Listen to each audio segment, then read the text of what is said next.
To get animated always on a display on a Samsung Galaxy S26, first of all we need to open settings.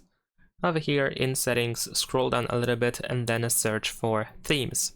Once you open Galaxy Themes app, you should be able to switch to AODs at the bottom over here, and then you can scroll through all of these example AOD styles and look for animated ones, which of course are labeled as animated in here, in order to try to set something from here. And you may notice that many of these are actually paid, they are not for free, but if you switch to top category and then from all to free, then you should be able to find just the free content, including some animated AODs as well. So let's say I'm gonna set up this one as an example.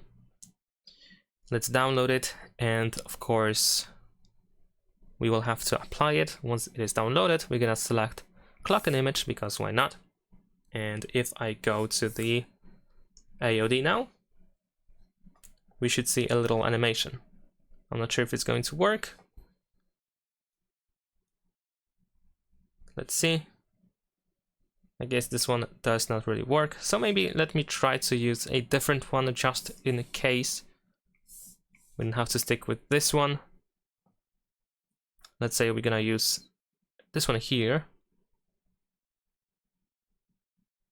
And hopefully this one will be actually animated. Let's apply. There we go. And it looks like it is slightly animated. We can see a little animation going on. So yeah, that's pretty much it. Leave a like and subscribe.